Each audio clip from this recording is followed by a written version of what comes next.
بسم الله الرحمن الرحيم. السلام عليكم ورحمة الله وبركاته.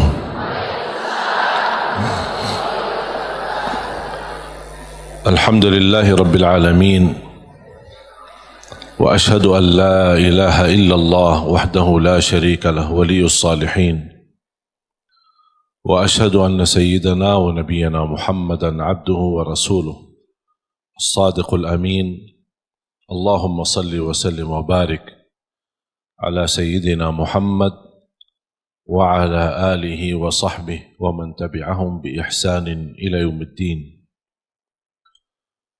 سبحانك لا علم لنا إلا ما علمتنا إنك أنت العليم الحكيم. الحمد لله وشكر الله.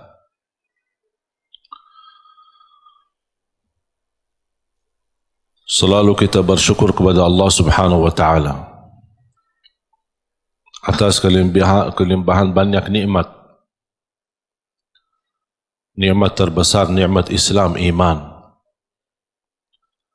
Nikmat umur, sampai saat ini kita masih bisa beribadah, masih bisa berbuat kebaikan. Dan ini murni karunia dan taufik dari Allah Subhanahu wa Ta'ala. Jangan ada yang merasa diri hebat. Aku lebih baik daripada yang lain. Aku bisa berbuat baik, orang lain tidak bisa. Itu bukan karena kehebatan kita atau kelebihan kita.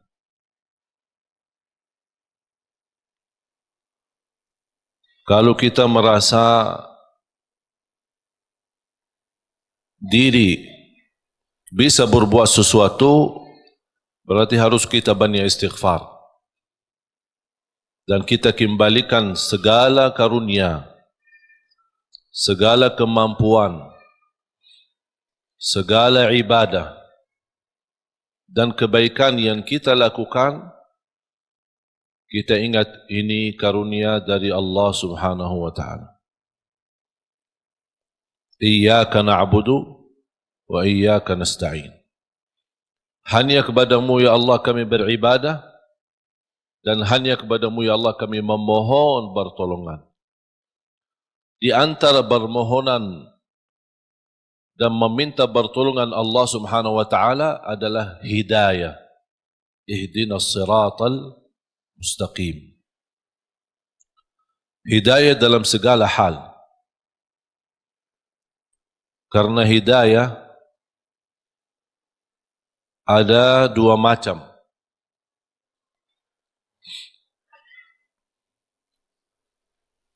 Hidayah dalalah atau irsyad. Hidayah irsyad atau dalalah. Maksudnya hidayah irsyad adalah ilmu yang kita belajari. Kita hadir di majlis seperti ini ingin mendapatkan hidayah. Hidayah irsyad adalah hidayah petunjuk. Hidayah memberitahu, menambah ilmu. Karena tambah ilmu, kita tidak bisa mendapatkan hidayah dari Allah Subhanahu wa Ta'ala. Semakin kita mengenal Allah lewat hidayah irsyad, semakin bertambah cinta kita kepada Allah Subhanahu wa Ta'ala. Dan hidayah irsyad itu tugas para nabi. Dan sesudah para nabi dan rasul, tugas para ulama.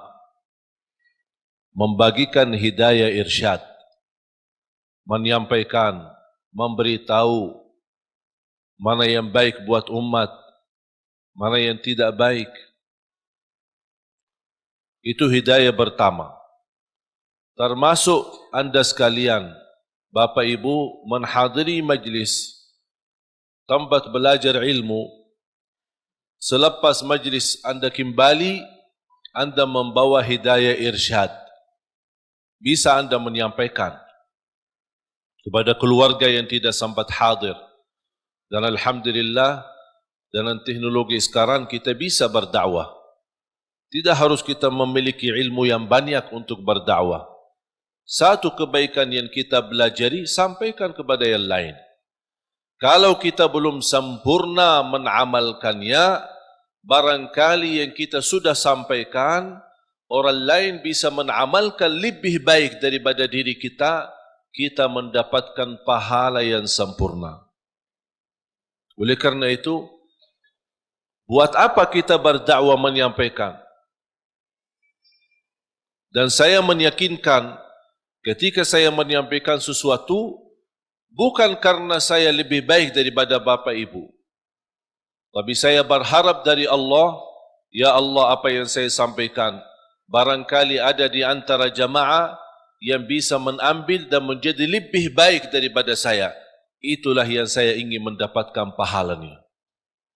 Oleh karena itu, ketika kita menyampaikan, jangan ada yang merasa diri, kok aku belum ustaz, aku belum berilmu, aku belum fantas, masih banyak kekurangan, dosa saya masih banyak. Ya, semua kita berdosa. Siapa yang tidak berdosa? Coba sebutin manusia yang tidak berdosa. Hanya Nabi dan Rasul yang Allah selamatkan dan lindungi mereka. Selain itu, semuanya berdosa. Sahabat Rasulullah SAW pernah berdosa, dan semua ulama berdosa. Tidak ada yang maksum dan bersih dari dosa. Dosa besar, dosa kecil, tidak ada yang suci. Tapi karunia bagi ulama, awliya, salihin, ketika mereka berdosa, mereka sendiri tambah ditegur, tambah diingatkan, mereka sendiri sadar. Karena terisi hati mereka sifat malu sama Allah Subhanahu wa ta'ala. Terlanjur jatuh dalam dosa, mereka segera bertaubat dan memohon ampun kepada Allah Subhanahu wa ta'ala. Oleh karena itu, jangan kita melihat sifat kita yang menjadi hal menghalangi kita menyampaikan kebaikan. Kalau ada orang yang menolak kita, biarkan aja. Kita hanya sampaikan. Dan apa yang kita jalani lillahi ta'ala. Kalau memang lillahi ta'ala, jangan melihat nilai manusia. Ingat itu. Apapun yang anda lakukan lillahi ta'ala, jangan melihat apa kata manusia. Tolong hafal itu. Apapun amalan, ibadah, tahajud, hadir majlis ilmu, silatul rahim, apapun amalan kebaikan. Kalau betul-betul lillahi ta'ala, jangan melihat atau mencari atau menunggu apa kata manusia. Karena manusia tidak semua bisa sama. Ada yang mengucapkan baik, ada yang mengucapkan, sombong itu orang. Dia merasa diri hebat. Macam-macam. Membuat tersinggung perasaan. Kemarin ada yang kirim Instagram, dia bertanya, kenapa saya setiap berbuat kebaikan dinilai sama orang lain buruk? Ini riya, ini apa, ini apa. Saya bertanya, kamu kerjakan ini lillahi ta'ala bukan? Dia bilang, ya karena Allah. Ya udah, tidak usah lihat apa kata manusia. Biarkan saja. Kalau anda berduli apa kata manusia, berarti itu bukan lillahi ta'ala. Dan itu yang disebutkan kata ikhlas. Dan jangan harap manusia puas. Jangan harap manusia ridha. Kita berdakwah, tidak semua orang suka dengan dakwah kita. Ada yang suka, ada yang tidak suka. Apapun alasannya, biarpun tambah alasan, dalam hati tidak suka. Masa saya memaksa-maksa dia harus suka? Atau saya berdebat, kenapa kamu tidak suka dengan dakwah saya? Apapun alasannya, terserah. Itu pilihan dia. Kenapa aku yang pusing? Kalau dia milih suka atau tidak suka. Makanya yang kita harus menjadi target buat kita adalah semata-mata apa yang kita kerjakan lillahi ta'ala. Sungguh kalau kita fokus seperti ini, insya Allah tenang hati kita. Apa yang diucapkan oleh orang kita tidak berdulikan. Mau dia tetangga, mau dia sahabat, mau dia kerabat, tidak usah diberdulikan. Bahkan apa yang diucapkan oleh manusia, apalagi yang membuat perasaan kita tersinggung, jadikan teguran buat kita. Barangkali saya belum sempurna, barangkali saya belum baik, barangkali ada yang kurang. Udah menjadi pelajaran buat kita. Saya punya doa. Saya suka ketika mendengar berita ada orang koreksi saya atau menurani atau menyebutkan kata-kata yang kurang baik. Berhati-hatilah sama Syekh Ali Jabir atau apalah gitu. Begitu saya mendengar berita, saya suka mengucapkan satu doa. Ya Allah, kalau perkataan dia benar terhadap saya, ampunilah saya. Kalau perkataan dia tidak benar, ampunilah dia. Udah selesai. Karena orang yang mengucapkan sesuatu pasti salah satu, benar atau salah. Kalau ternyata yang dia ucapkan fitnah, hanya ingin menjatuhkan nama baik, hanya ingin merusak nama baik, hanya ingin membuat fitnah, berarti saya mohon Allah ampuni dia.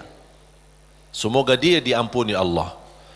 Tapi kalau apa yang dia ucapkan, oh ternyata benar, walaupun seberapa persen, oh benar, bagi saya ini menjadi pelajaran supaya saya lebih berhati-hati, lebih tambah ilmu, lebih mendalami agama, kemudian dan juga memohon ampun kepada Allah Subhanahu wa taala.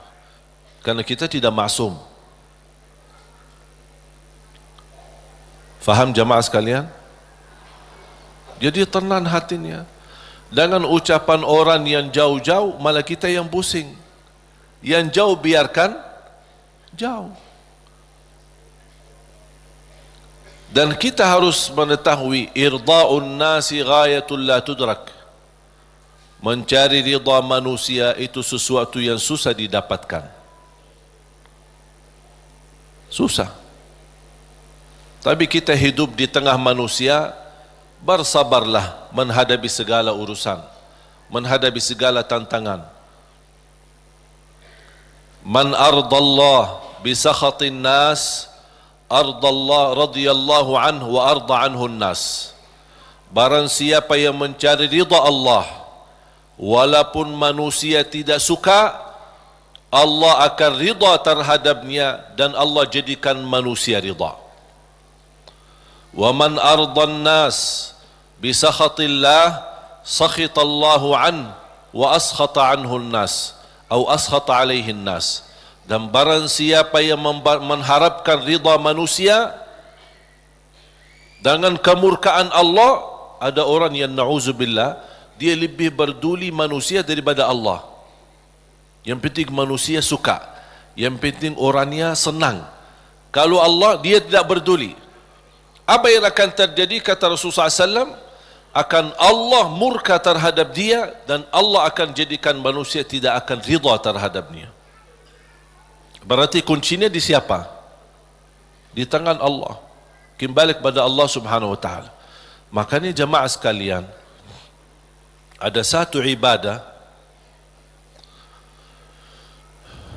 bagi saya pribadi seindah ibadah. Indah ibadah, nikmat. Bahkan Rasulullah SAW sebutkan senjata bagi orang mukmin ibadah tersebut. Senjata. doa. Seindah ibadah bagi saya adalah doa. Bahkan orang yang tidak selalu berkenan berdoa kepada Allah, orang itu sombong. Sebagaimana Allah sebutkan di dalam surat Ghafir, surah 40 ayat 60. A'udzu billahi minasy syaithanir rajim. Wa qala rabbukum ud'uni astajib lakum. Innal ladzina yastakbiruna an ibadati sayadkhuluna jahannama dakhirin. Sadaqallahul azim. Wa qala rabbukum ud'uni astajib lakum. Allah memerintahkan kalian untuk berdoa kepadaku, kata Allah, aku akan ijabah. Berarti kalau kita doa, berarti itu kan perintah. Ud'uni, perintah. Allah mengajak kita, memerintahkan kita berdoa. Dan Allah juga menjanjikan, astajib lakum, aku akan ijabah. Saya mengambil kesimpulan dari ayat ini, dan ada ayat yang lain. Saya suka berdoa seperti ini. Ya Allah, aku berdoa memohon kepadamu sesuai perintahmu. Sesuai perintahmu. Karena yang memerintahkan kita doa siapa? Allah. Ya Allah, aku berdoa memohon kepadamu atas perintahmu. Ya Allah, aku mohon diijabah sesuai janjianmu. Bisa enggak hafal doa ini? Nah, ini doa saya ini. Bisa? Itu kalau bahasa Arab namanya ta'wilul Quran.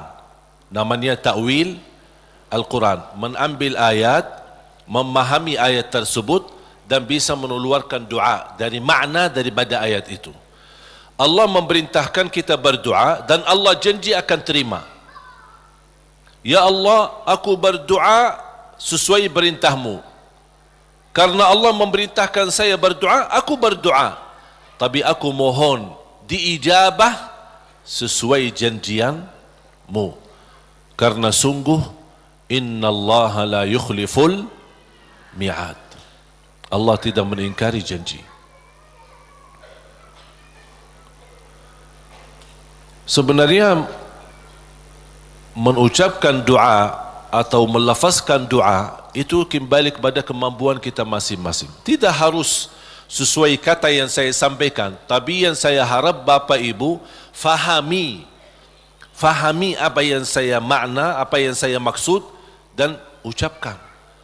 Bisa anda membuat ucapan sendiri yang bisa menjadi tanda hubungan anda sama Allah Subhanahu wa taala. Karena doa adalah hubungan hamba sama Allah.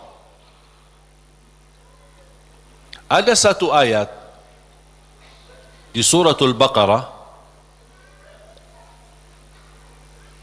186.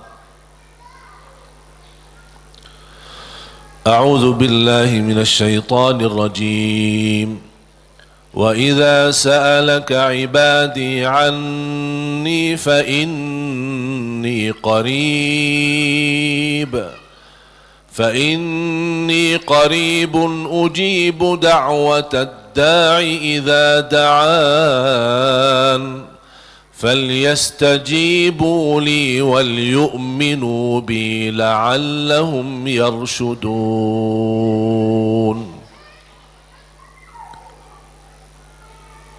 Ada sekelompok orang datang kepada Rasul.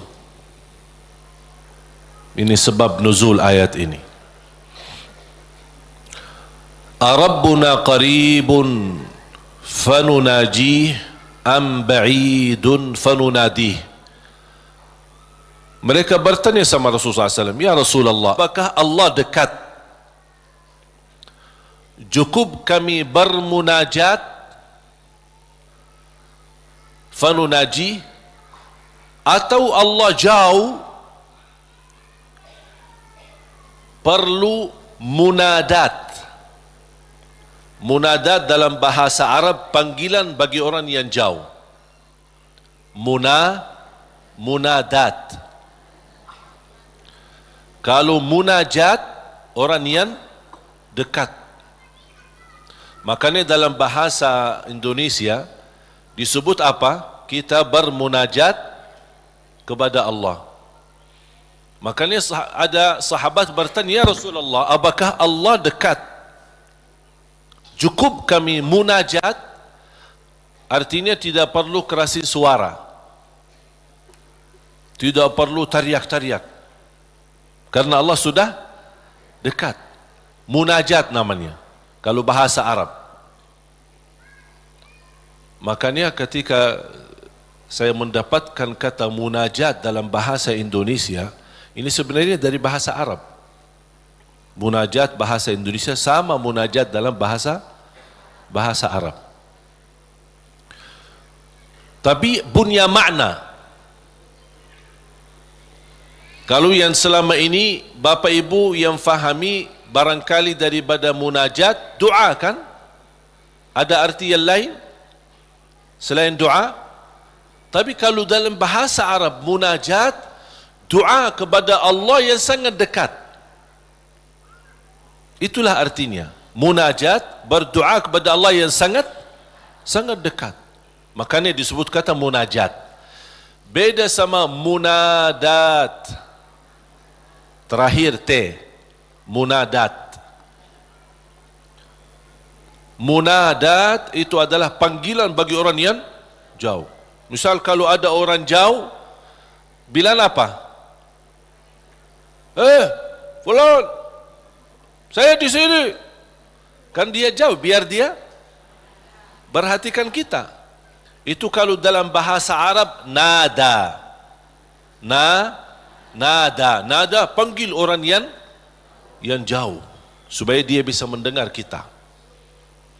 Sahabat bertanya, Rasul, apakah Allah dekat? Cukup kami munajat atau Allah jauh, perlu kami munadat. D dan terakhir T. Munadat. Rasulullah SAW diam, tidak menjawab. Turunnya wahyu membawakan ayat ini, Suratul Baqarah ayat 186.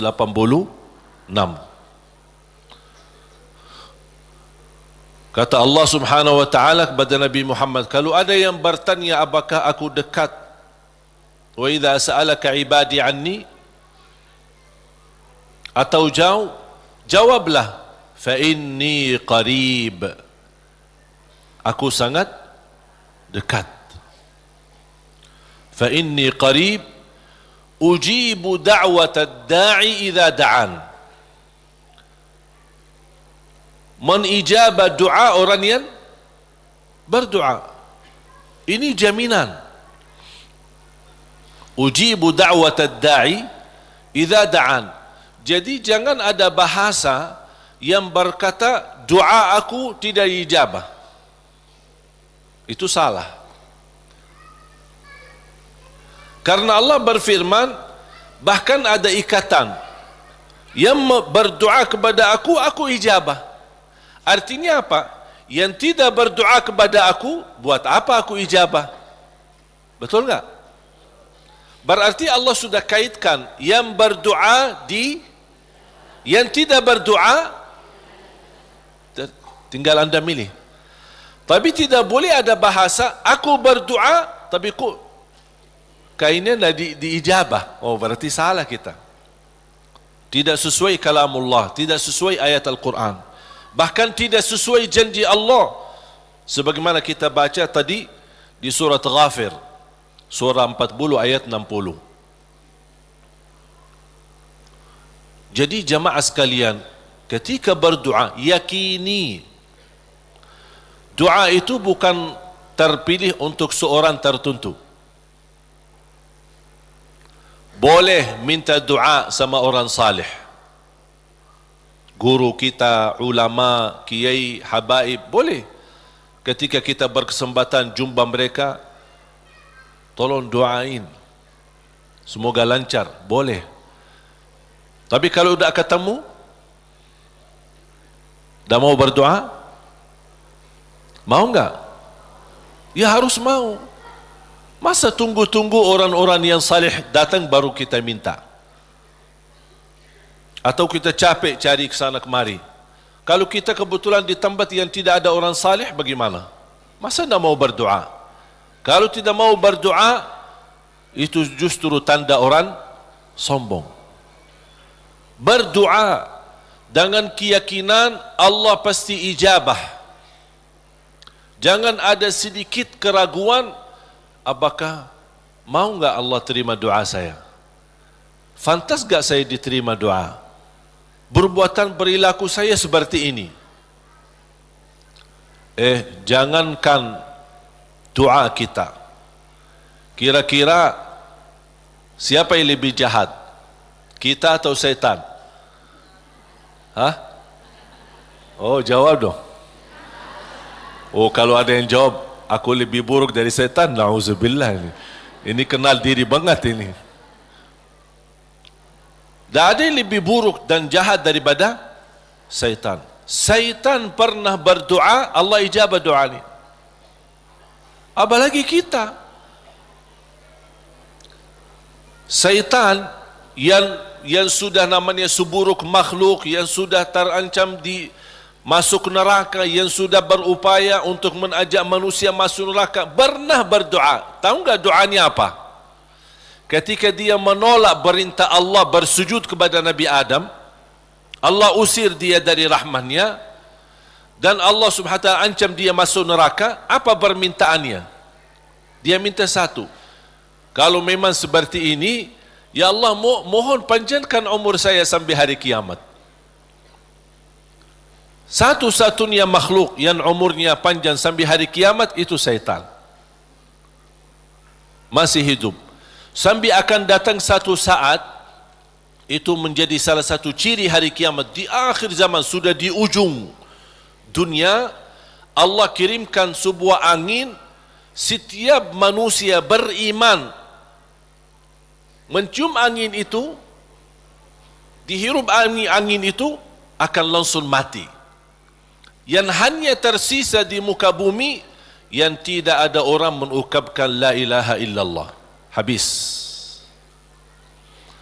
Dan mereka sendiri yang nanti yang menjadi seburuk-buruk manusia di muka bumi, yang tidak ada sedikit pun beriman kepada Allah Subhanahu wa ta'ala. Dan mereka yang akan menghadapi proses kejadiannya hari kiamat, sampai mereka mati semua total, baru Allah Subhanahu wa ta'ala memerintahkan malaikat Israfil untuk meniup, dan kemudian keluar suara yang kencang, dan dihidupkan semua manusia kembali, yang baik, yang buruk, yang salih, yang talih, yang beriman, yang tidak beriman, semua akan dihidupkan kembali sama-sama. Jadi syaitan diijabah doanya. Kira-kira mana yang lebih fantas diijabah doa, syaitan atau kita? Kita sujud karena Allah, ibadah karena Allah. Cukup di hati memiliki iman kepada Allah, itu sudah cukup menjadi bukti diijabah doa kita. Apalagi kalau disertai dengan berbuat kebaikan yang lain. Jangan ada yang membuat kita putus asa. Salat kita jarang, atau banyak lambat salat, atau ketiduran salat. Yang namanya manusia, bertaubatlah. Taubat. Suka ketiduran salat subuh, insya-Allah ada satu saat taubat, insya-Allah bangun salat subuh. Jangan menjadikan dosa membuat kita putus asa dari segala hal. Semuanya berdosa, bahkan harus berdosa. Tak ada manusia yang tidak berdosa.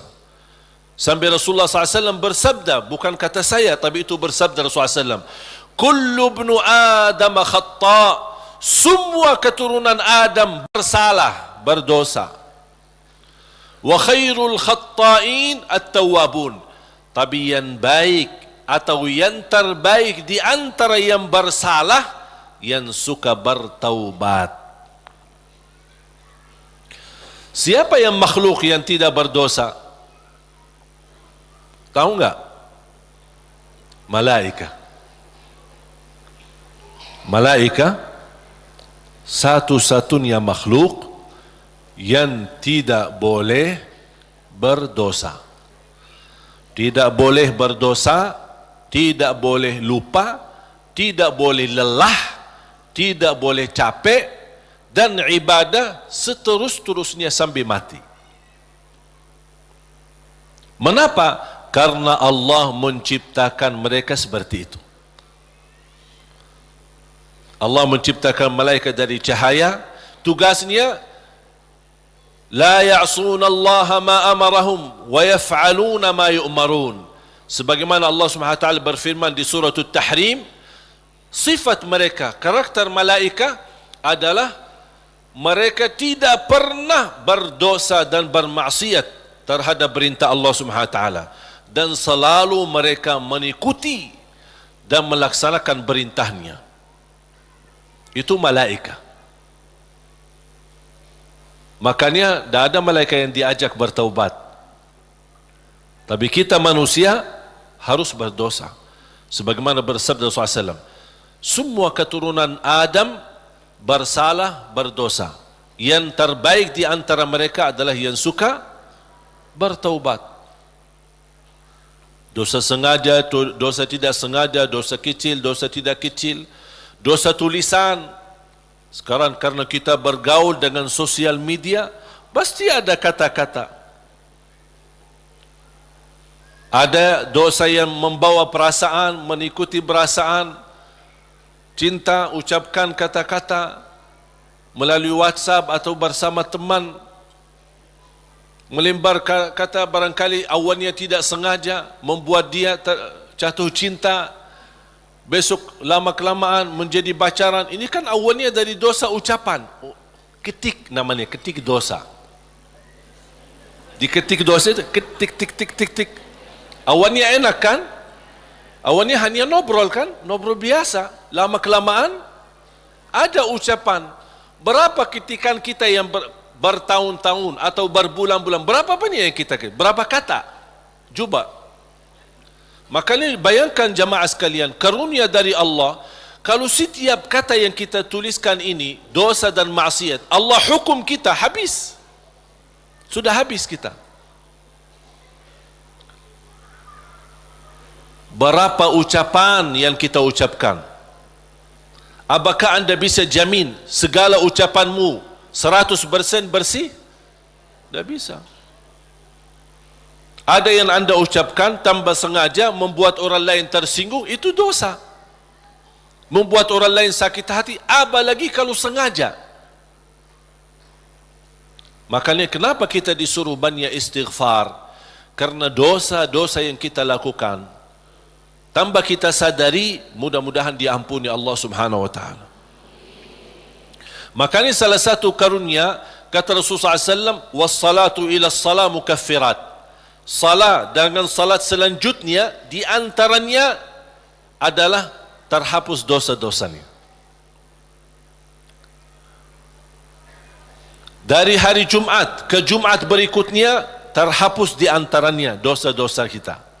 Dari Ramadan sampai Ramadan yang akan datang, terhapus dosa-dosanya di antaranya. Dan ini kan karunia dari Allah.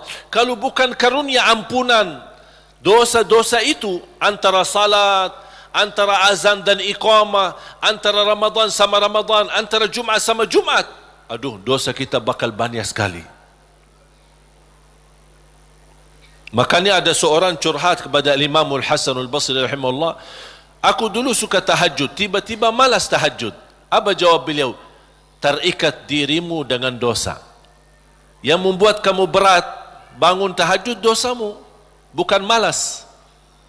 Ada orang, kok kenapa malas? Bukan malas, tapi ada dosa yang kita lakukan. Barangkali belakangan kita sering membuat hati ibu kita sakit. Ibu mengharapkan sesuatu, tapi kita malah menolak, membuat dia tersinggung. Di saat kita duduk bersama ibu, kita tidak merasa hatinya tersinggung. Kita pergi tidur malam hari, kok dah bangun tahajud. Oh, ternyata dosa kesinggungan hati ibu membuat kita terikat, tidak bisa bangun tahajud.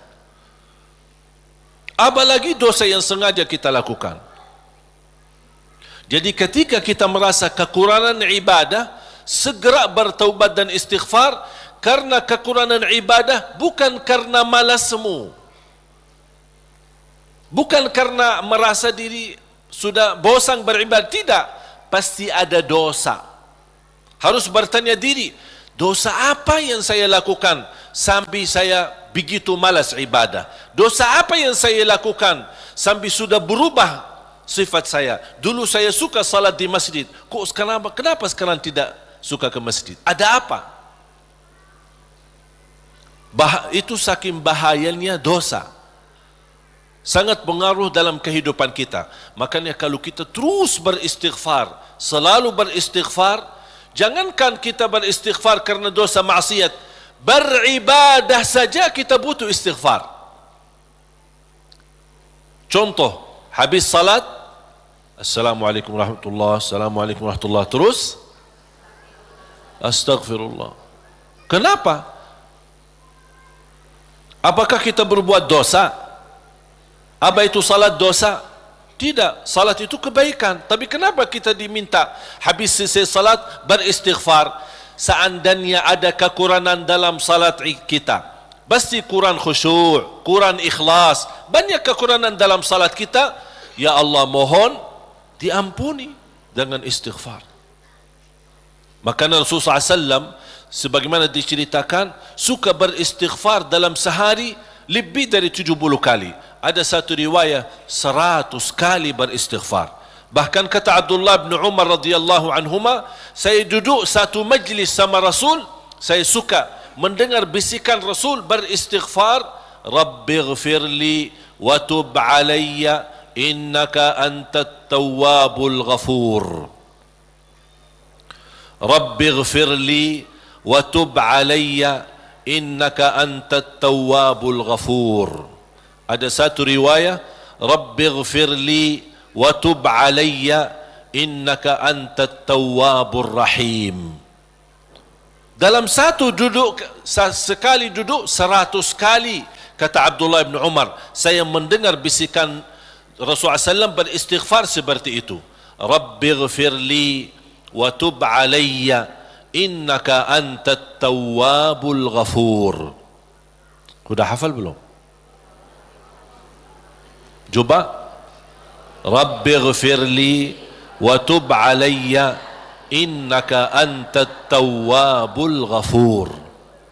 Memohon ampun, mohon diijabah dan diterima taubatnya. Allah Subhanahu wa taala Maha penerima taubat dan Maha Pengampun. Bapak Ibu jamaah sekalian dimuliakan Allah Subhanahu wa taala.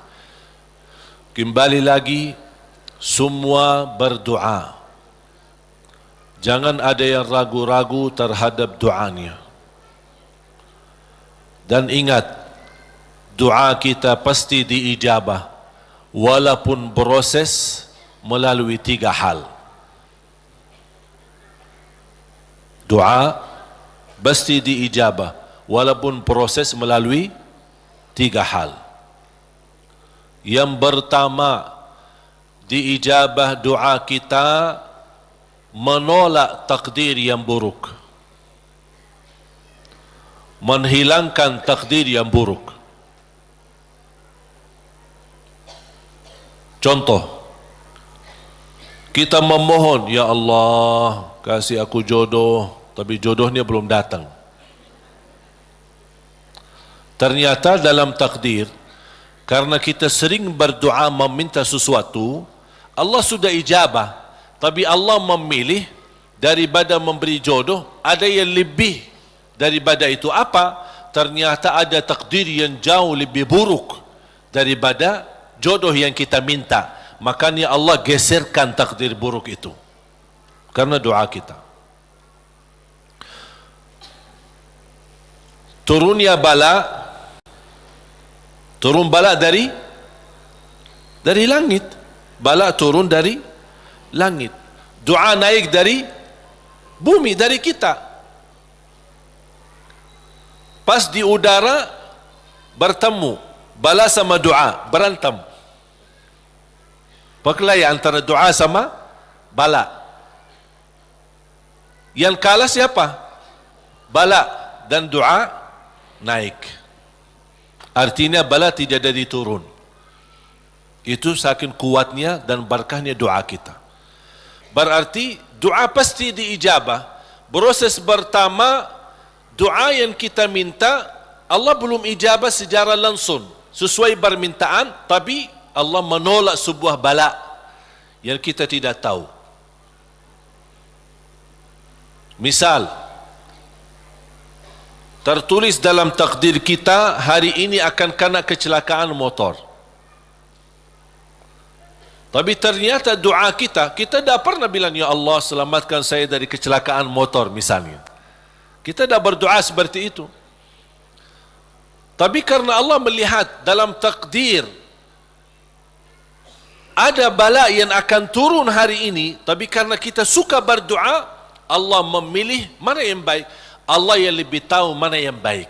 Apakah ijabah sesuai permintaan atau Allah memberi penggantinya yang lebih baik. Ternyata penggantinya yang lebih baik, Allah memilih tolak bala. Allah bisa saja kasih jodohnya tapi kena kecelakaan motor. Nanti merasa nyesal. Aduh, baru sudah nikah atau ketemu jodohnya malah dirawat di rumah sakit. Kesal enggak? Merasa aduh gimana gitu. Makanya percaya jamaah sekalian, pilihan Allah itulah yang terbaik.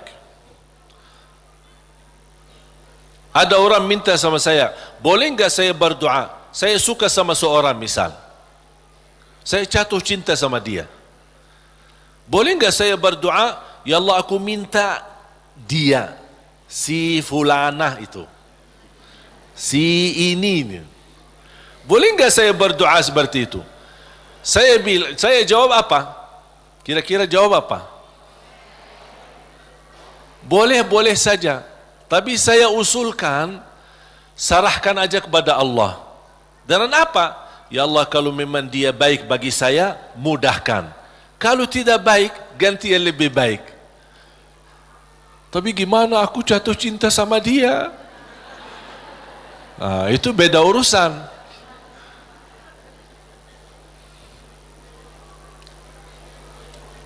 Nanti ada satu cerita, insya Allah indah, bisa menambah wawasan buat kita.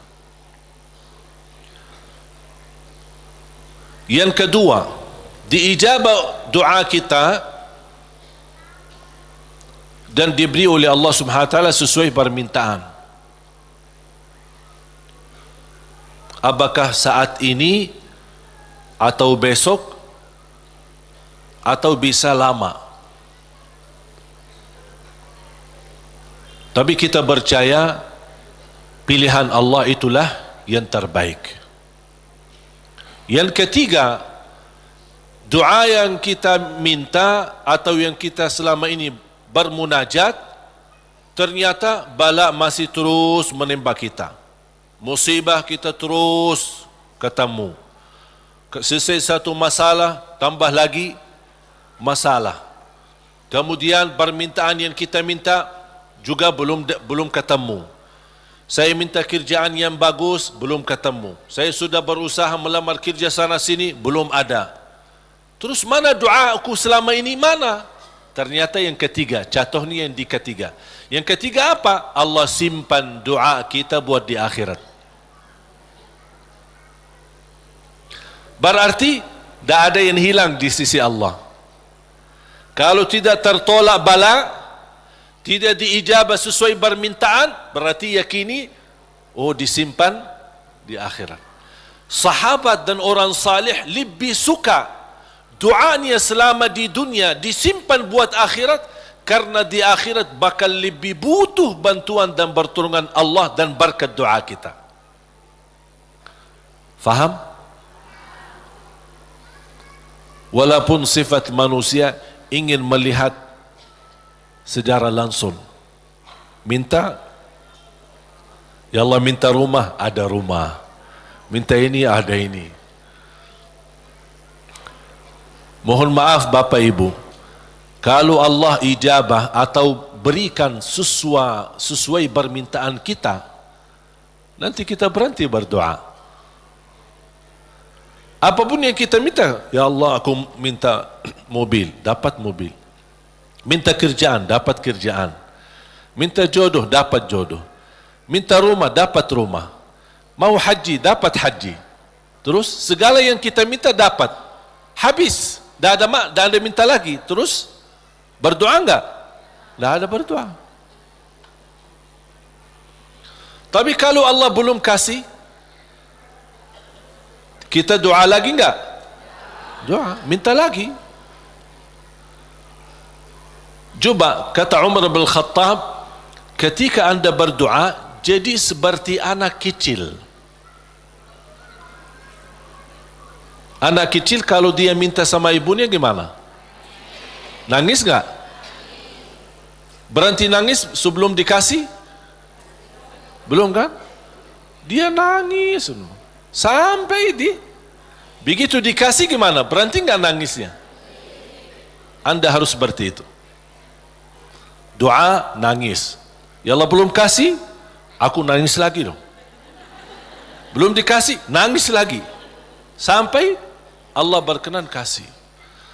Dan ini sebenarnya bukan tujuannya Allah kasih atau tidak, tapi ingat, titisan air mata ini yang menangis karena Allah akan selamatkanmu dari siksa neraka Jahannam. Rasulullah SAW bersabda, wa ainun bakat min khasyatillah harramaha Allah 'alan nar, la tamassaha an-nar. Barang siapa yang menangis karena Allah, akan Allah haramkan jasadnya disentuh oleh neraka Jahannam. Berarti kita tidak rugi. Tidak ada rugi. Biarpun tidak diijabah, ternyata titisan air mata berharga. Bisa menjaminkan kita selamat dari siksa neraka Jahannam. Mau apa lagi? Nangisnya berharga. Doanya pasti diijabah. Dan cukup dari doa kita sudah membuat ibadah atau membawa sebuah ibadah yang dicintai Allah, karena Allah suka bisikan hamba. Apalagi kalau lama tak berdoa, Allah merindukan suara doanya kita. Apalagi doa yang tulus dan ikhlas. Makanya kadang-kadang kalau kita tidak diberi doa atau tidak beri permintaan atau tidak beri permohonan kita, terus kita berdoa terus sampai diuji, sampai di macam-macam, sampai kita merasa sudah tertekan, tidak kuat. Kira-kira bisikan doa kita seperti apa nanti? Dalam keadaan doa, dalam keadaan susah atau senang? Menurut saya doa dalam keadaan susah jauh lebih murni daripada doa dalam keadaan senang. Kalau dalam keadaan senang artinya ya biasa-biasa aja, dapat atau tidak dapat. Tapi coba kalau lagi stres, lagi pusing, lagi galau, gimana bisikan doa? Ya Allah, udah nangis duluan. Kata Allah, lama sekali. Makanya itu subhanallah, saya mengambil kesimpulan dari doa, justru doa tanda Allah merindukan suara doa kita. Oleh karena itu jamaah sekalian, jangan berhenti berdoa. Terus berdoa.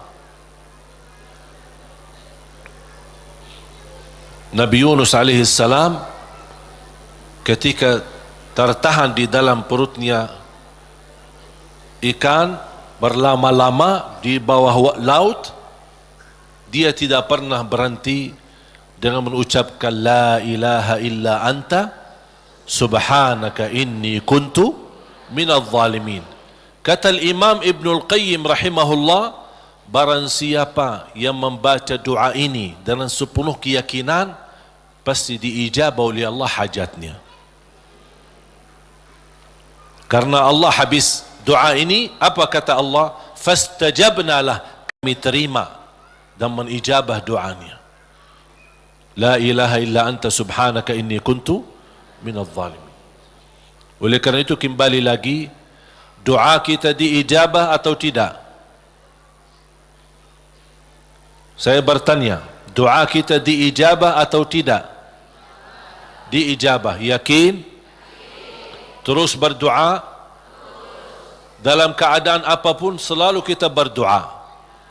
Apalagi dalam keadaan susah yang kita yakini tidak ada Tuhan yang bantu kita, tidak ada makhluk yang bisa menolong kita, tidak ada sesuatu yang bisa mengangkat segala musibah dan bala yang kita hadapi, hanya Allah subhanahu wa ta'ala. Apalagi dalam sujud, sempatkan dalam sujud. Karena Rasulullah SAW bersabda, aqrabu ma yakunul abdu ila rabbi wa huwa sajid. Hamba ketika dalam keadaan sujud, posisinya sangat dekat kepada Allah. Makanya di akhir hadis Rasulullah SAW bersabda, fa'akthiru minad du'a, barbanyalah doa. Bisa menikmati doa insyaAllah mulai hari ini. Doa menurut saya sesuatu hubungan yang sangat indah sama Allah. Apalagi kalau bisa berdoa dengan cara curhat. Bisa enggak curhat sama Allah? Kalau lagi galau suka curhat enggak? Sering saya terima, Ustaz boleh curhat enggak? Terus saya bilang apa ya? Boleh atau tidak? Saya bertanya, sudah curhat sama Allah belum? Dia bilang belum. Mau sama Ustaz dulu katanya. Ada saja. Belajar bagaimana bisa curhat. Sungguh kalau kita sudah biasa curhat sama Allah, tidak bakal curhat sama manusia. Jadi ketika berdoa, jangan hanya minta, ya Allah tolonglah, tolonglah ya Allah, ampunilah. Jangan hanya suka minta, cerita. Bisa enggak anda cerita? Allah kan lebih tahu. Allah tahu segala sesuatu. Tapi salah apa kalau saya cerita? Apa yang terjadi hari ini? Ya Allah, aku sudah niat baik, niat tulus, dan saya pergi ke sana malah seperti ini, dicaci maki, dihina, malah dianggap dan suuzzan, buruk sangka. Habis gimana ya Allah? Cerita, curhat, seperti meminta solusi dari Allah Subhanahu Wa Taala. Kalau belum merasa ada jalan, wallahi akan merasa nikmat. Cukup anda bisa nikmat bersama Allah Subhanahu Wa Taala. Sebagaimana Nabi Yaqub ketika kehilangan anaknya, ada dia berkata apa? Qala innama ashku bathi wa huzni ila Allah. Aku hanya mampu curhat kepada Allah Subhanahu Wa Taala.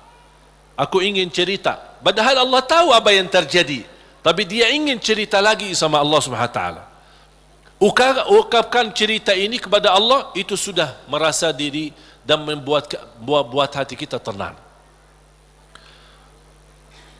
Kembali kepada hidayah, dan saya tutupi cerita. Jadi hidayah yang pertama, hidayah dalalah wa irsyad. Seperti tugas para nabi dan rasul dan ulama berdakwah, dan anda semua bisa membagi hidayah irsyad, memberitahu ke orang lain lewat SMS, lewat WhatsApp, lewat apa saja yang kita mampu secara langsung. Yang kedua adalah hidayah taufiq. Hidayah taufiq. Habis kita dapat hidayah irsyad, habis kita sudah tahu, habis kita belajar, angkat tanganmu. Ya Allah, berilah kepada diri aku, berikan kepada kami semua hidayah taufiqmu, agar ilmu yang saya belajari bisa saya amalkan, bisa menjadi saksi baik, bisa membuat saya lebih baik, bisa merubah saya menjadi lebih baik, bisa menjadi mulia di mata manusia dan mulia di matamu ya Allah. Itu namanya hidayah taufiq. Itu yang dimaksud ihdinas siratal mustaqim. Makanya ketika kita sudah membaca Al-Fatihah dan setelah memuji Allah Subhanahu wa taala, kita meminta hidayah taufiq dari Allah Subhanahu wa taala, meminta petunjuk dalam segala hal. Dalam rumah tangga kita mohon hidayah taufiq. Isteri urus suami minta hidayah taufiq. Suami menurusi dan melayani isterinya minta hidayah taufiq. Dua-duanya melayani anaknya dan mendidik anaknya minta hidayah taufiq, supaya terbangun rumah tangga sakinah mawaddah rahmah. Ketika kita bekerja minta hidayah taufiq, supaya kerja ini benar-benar merubah ibadah dan juga penghasilannya menjadi halal dan jauh dari syubhat, apalagi yang haram. Kita meminta hidayah taufiq dalam segala kehidupan kita, langkah-langkah menuju masjid, mencari nafkah, mencari rizki, semua dalam kehidupan kita selalu disertai dengan hidayah taufiq. Kalau hidayah taufiq, berarti Allah telah memimpin kita untuk memberi yang terbaik. Kalau Allah memimpin kita memberi yang terbaik, berarti Allah sudah berkenan menerima amalan yang sudah kita berikan kepada Allah Subhanahu wa taala. Bapak Ibu, saya tutupi satu cerita. Ada seorang bekerja cukup, penghasilannya pas-pasan, kerjaannya sederhana di sebuah pabrik. Dia jatuh cinta sama seorang wanita, tapi dia merasa diri belum memiliki kemampuan untuk bisa melamar dia. Dia hanya berdoa kepada Allah Subhanahu wa taala bagaimana supaya bisa mendapatkan kerjaan yang lebih baik, kerjaan yang lebih besar, supaya penghasilannya banyak dan bisa membawa dia atau menikahi dia.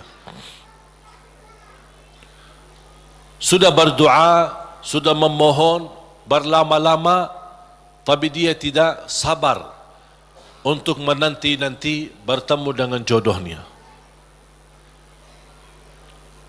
Dan dia tidak menyerahkan kepada pilihan Allah mana yang terbaik. Ternyata dia sendiri dengan merasa diri hebat untuk mencari solusi sendiri. Dia membaca sebuah iklan penawaran kerja di tempat yang baik, yang bagus, gajinya lebih besar. Dia membuat surat memundurkan diri dari tempat kerjaan untuk melamar kerjaan yang baru. Dan semua perjuangan ini ujung-ujungnya harapannya untuk bertemu dengan jodohnya supaya jangan sampai kehilangan yang dia cintai. Dalam perusahaan itu ketika dia memundurkan diri, kata pemilik perusahaan, karena orangnya luar biasa, kerja rapi, tertib, bagus. Kenapa kamu mengundurkan diri? Saya dapat kerjaan di tempat lain yang lebih bagus. Sambil ditawarkan kenaikan gaji, walaupun tidak sebanyak perusahaan baru, tapi tetap dia mengambil keputusan mundurkan diri. Dia mundurkan diri dengan harapan mudah-mudahan diterima di tempat kerjaan yang baru. Dalam perjalanan lewati lampu merah, di lampu merah berikutnya ada melanggar lampu merahnya dan menabrak mobilnya karena kecelakaan. Akibat kecelakaan itu lumpuh kakinya, masuk ke rumah sakit. Dari hasil kecelakaan ini, dia kehilangan kerja yang lama, kehilangan kerja yang yang baru. Hilang dua-duanya. Berharap selama dia di rumah sakit, barangkali si perempuan yang selama ini dia cintai bisa datang. Ternyata berhari-hari tidak pernah datang. Di SMS tidak dibalas, di telepon tidak diangkat. Tapi dia tidak pernah putus asa karena masih cinta sama dia. Habis dia berupaya dan bekerja keras dari rumah sakit, akhirnya datang yang menjadi harapan dia, calon istrinya. Melihat keadaannya sudah tidak ada kaki, dalam keadaan tidak bisa bergerak, tidak bisa berbuat apa-apa. Datang melihat keadaannya, si calon istrinya ikut sedih, tapi tidak berbanyak bicara. Kemudian dia meninggalkan rumah sakitnya dan dia SMS kepada si laki, mohon maaf, barangkali kita bukan jodoh. Soalnya ada seorang yang datang ke rumah bapa melamar saya. Bertambah sakit. Sakit kaki ditambah sakit hati. Yang menabrak dia ketika kecelakaan ternyata seorang perempuan cantik dan dari keluarga yang kaya. Dan subhanallah, karena si perempuan ini merasa diri bersalah, selama di rumah sakit si perempuan ini terus melayani dengan ikhlas dan tulus. Tapi si laki ini masih hatinya ke si perempuan itu. Sampai alhamdulillah selesai dirawat di rumah sakit, dipindahkan ke rumahnya. Pas sampai ke rumahnya, masih si perempuan cantik itu suka datang ke rumahnya melayani. Dan ada ibunya juga, ibu si laki itu. Lama kelamaan sudah mulai terbawa hati dan perasaan. Tapi dia merasa malu. Wanita ini cantik, dari keluarga yang kaya, aku orang susah, dulunya aku bekerja aja pas-pasan, apalagi sekarang tidak ada kerja. Dalam keadaan kalau saya bicara sama dia, kira-kira mau enggak sama aku? Dia masih belum meyakinkan. Dia hanya menyerahkan kepada Allah Subhanahu wa taala. Ketika satu saat pagi hari, dia sudah merasa setiap pagi menunggu si perempuan datang karena dia suka rutin, ikhlas, tulus untuk datang melayani. Di pagi hari menunggu datang si perempuan, seperti biasa bikinin teh, terus datang siapin sarapan, walaupun ibunya ada, tapi dia sudah merasa diri bersalah, ingin membalas, ingin berbuat sesuatu. Dan langsung perempuan berkata, aku ingin sampaikan sesuatu, boleh? Kata si laki, saya juga ingin menyampaikan sesuatu, tapi tidak apa-apa, kamu duluan. Langsung si perempuan dengan keberanian dia berkata, mau enggak berkenan saya jadi istrimu? Sama dengan harapan dia. Dia langsung kaget, seperti perasaan yang sama, keinginan yang sama, hati yang sama. Tapi langsung kata beliau, apa yang saya bisa berikan? Saya orang biasa, orang miskin, dalam keadaan begini, tidak bisa bekerja. Langsung perempuan ini, jangan fikirkan soal kerjaan. Ayah saya seorang pemilik perusahaan besar, saya bisa mendapatkan kerjaan di tempat ayah saya. Langsung kata dia, bagaimana aku bisa bekerja dalam keadaan begini? Kerjaan kamu mudah, di kantor, tidak perlu di lapangan. Jadi dapat kerjaan yang jauh lebih enak, gaji lebih besar, dengan istri yang lebih cantik. Gimana si wanita itu, si perempuan itu yang melamar dia sudah nikah, ternyata hasil nikahnya tidak bertahan lama, cerai. Kenapa cerai? Karena tidak bisa punya keturunan. Sedangkan si laki yang kena kecelakaan, dia ingin nikahi perempuan itu karena ingin mendapatkan keturunan, karena dia suka sama anak-anak. Allah tahu kesukaan dia tidak akan dapat dengan perempuan ini, makanya Allah memilih dia dapat perempuan yang jauh lebih cantik, lebih kaya, bahkan terjamin mendapatkan keturunan. Walaupun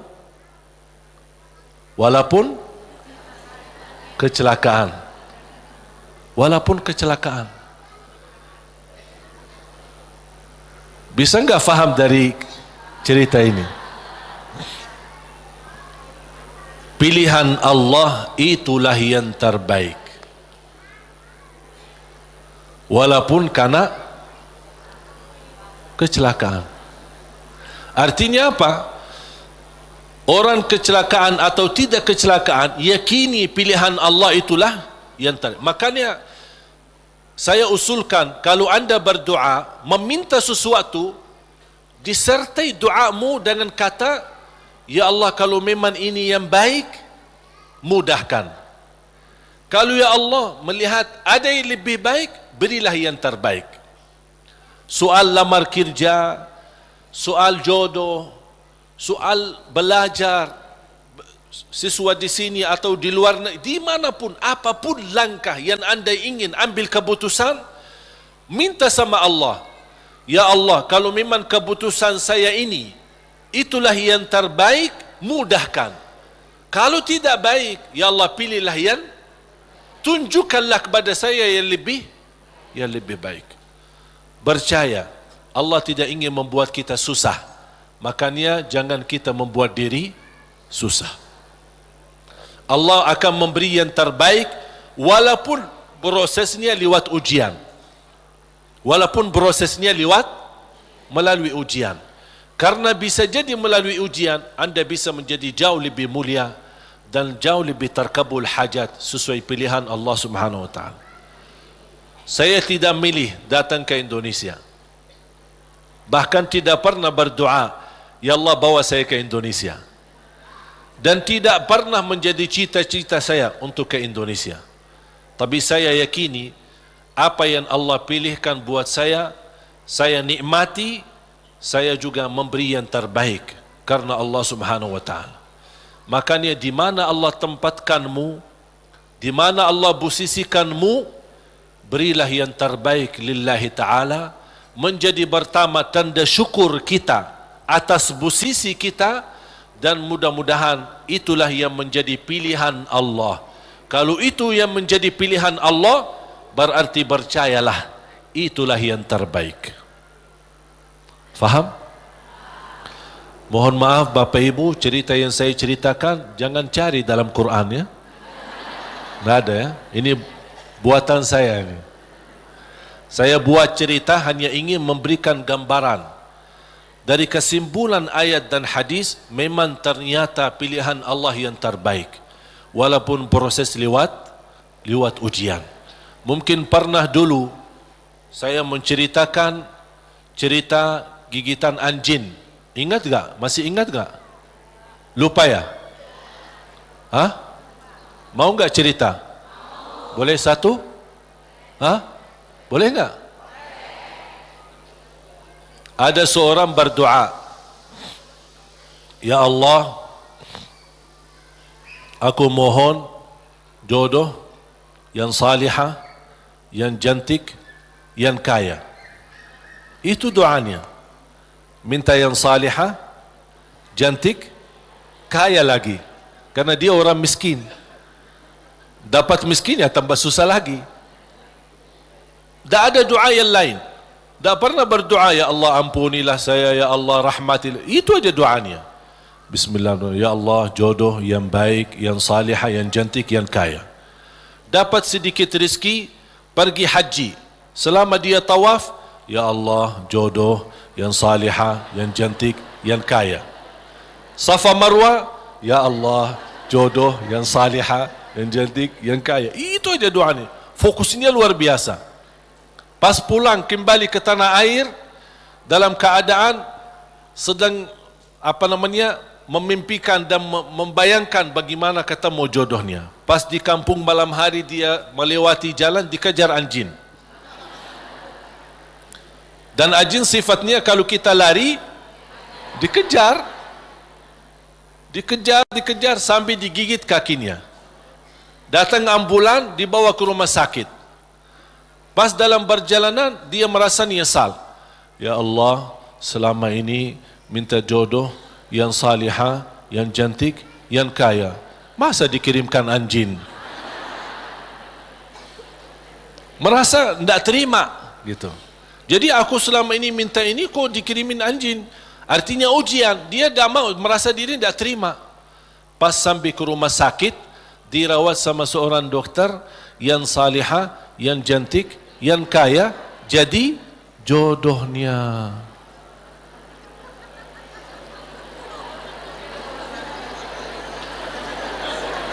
Berarti Allah sudah ijabah kan? Tapi kata Allah, soalnya dia selama ini kan sehat, tidak pernah sakit.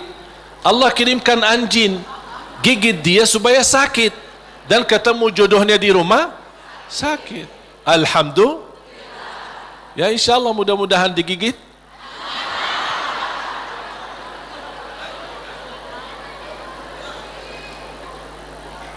Makanya subhanallah jemaah sekalian, wallahi percayalah sama Allah. Percayalah sama Allah. Termasuk apa yang terjadi di Palestina, percayalah sama Allah. Allah tidak suka umat Islam ditindas. Allah tidak suka umat Islam dalam keadaan dihina, diusir, dibunuh. Kezaliman yang terjadi di Rohingya, di Palestina dan di mana-mana terhadap umat Islam, Allah tidak suka itu. Cuman pasti ada sesuatu yang Allah ingin tunjukkan, yang menjadi pilihan. Barangkali melalui ujian ini Allah ingin mewujudkan manusia yang kuat menghadapi segala tantangan. Dan juga salah satu hikmah, Allah ingin menunjukkan kepada dunia bagaimana kekuatan kebersamaan umat Islam. Dan alhamdulillah, menurut saya apa yang terjadi dari hasil diumumkan Al-Quds menjadi ibu kota Israel justru memang nampaknya ujian, tapi bagi saya nikmat, karena dari situ umat Islam mulai bersatu. Tidak pernah tergerak semua dunia, jangankan yang muslim, non-muslim pun tergerak. Semuanya turun di lapangan untuk menunjukkan ke mata dunia, kami menolak proses ini. Dan inilah salah satu hikmah yang Allah ingin tunjukkan kepada manusia dan kepada musuh Islam, bagaimana kebersamaan kita, kepedulian kita. Walaupun kita memang tidak bisa membantu banyak untuk saudara kita Palestina, tapi upaya kita, sedekah kita, infak kita, doa kita dan rasa kepedulian kita mudah-mudahan menjadi tanda saksi baik. Ya Allah, itulah yang kami bisa berikan.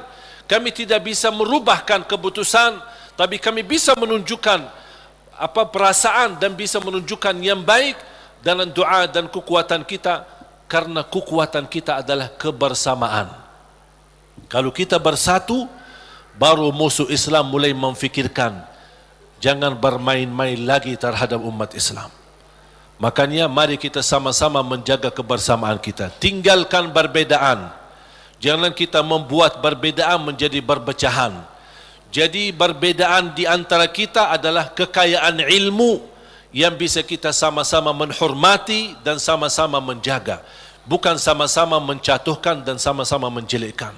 Mari kita sama menjaga kebersamaan kita, rapatkan saf kita untuk menunjukkan bukan kepada manusia, tapi kepada Allah Subhanahu wa taala rasa kepedulian, rasa cinta bersama sesama muslim, sesama manusia yang sedang dihina, sedang ditindas, sedang dizalimi di saudara kita di negeri Palestina.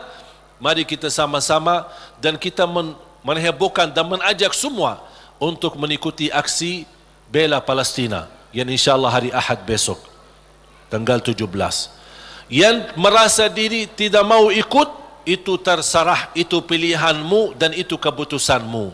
Tapi jangan membuat orang lain yang ingin mengikuti aksi bela Palestina, anda mengungkapkan kata-kata yang bisa menghilangkan perasaan semangat bagi mereka. Kalau tidak bisa ikut, terserah. Kalau tidak bisa bicara yang baik, lebih baik diam. Setuju? Makanya jemaah sekalian, saya baru saja kemarin datang dari sana. Dan alhamdulillah dapat karunia yang tidak terduga. Ketika saya bertemu Imam Masjidul Aqsa di sana dan habis makan siang hari Jumat, habis Jumat diajak beliau ke rumahnya, kemudian duduk lama ngobrol, kemudian salat asar bersama, kembali lagi ke rumahnya sambil menyambut tamu-tamu yang datang dari Turki, dari Inggris, dari Prancis, dari mana-mana. Subhanallah, banyak tamu yang datang dan masing-masing membawa sumbangan untuk saudara kita dan untuk Masjidul Aqsa. Pas maghrib beliau juga ajak ke masjid dan tanpa memberitahu, habis selesai iqamat beliau dorong saya untuk ke mihrab dan menjadi imam di Masjid Qubbatus Sakhra di tempat mi'rajnya Nabi Muhammad sallallahu alaihi wasallam. Saya jujur saja tidak bisa terbayang bagaimana karunia dari Allah Subhanahu wa taala bisa menjadi imam umat Islam di tanah suci Palestina, di area Masjidul Aqsa dan Qubbatus Sakhra. Makanya subhanallah, apa yang saya nikmati dan alami di sana luar biasa. Memang saudara kita berjuangannya bukan main. Saya melihat anak-anak kecil, bahkan warga Palestina, Masya Allah luar biasa. Dari jam 3 sudah mereka berdiri di depan pintu-pintu Masjidul Aqsa, yang sebelum masuk ke area masjid kan ada halaman besar kayu bagar, dan bagar itu ada pintu-pintu. Memang sayang sekali pintu-pintu yang di bagar itu dikuasai oleh orang Yahudi Israel, dan senjata di bawah mereka, senjata menjaga. Dan kita menunggu dari jam 3 sampai jam 4 baru dibuka pintu, baru kita bisa masuk untuk salat tahajud. Subhanallah, bisa saya melihat orang-orang Palestina. Kalau saya hanya sebagai berkunjung ke sana 2 hari, 3 hari, paling lama 1 minggu, kemudian kembali lagi. Saya bayangkan orang-orang tua-tua, pemuda-pemuda, wanita yang warga sana, yang memang tinggal dekat sana setiap hari bertahun-tahun, yang sudah proses melalui lebih dari 70 tahun dalam keadaan seperti ini. Tapi subhanallah, mereka masih sabar, tidak ada yang mundur, tapi masih terus bisa datang duluan dari jam 3 dengan harapan dibuka pintu. Walaupun mereka tahu dibuka pintu sebelum subuh 1 jam, tidak boleh lebih sebelumnya, tapi subhanallah tetap mereka dengan segala harapan sama Allah Subhanahu wa taala. Inilah yang menurut saya melihat perjuangan ini membuat saya semangat.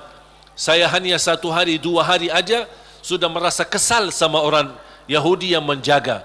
Bagaimana mereka yang 60 tahun, bagaimana kesabaran dan perjuangan mereka.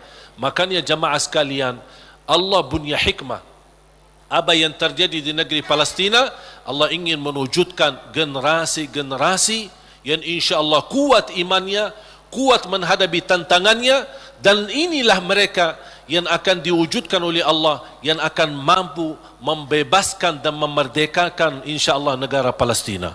Sebagaimana Indonesia berhasil merdeka, kita insya-Allah juga mendoakan insya-Allah ada satu saat kita semua bergembira dengan kemerdekaan negeri Palestina dan kemerdekaan Masjidul Aqsa, dan yakini itu yang akan terjadi.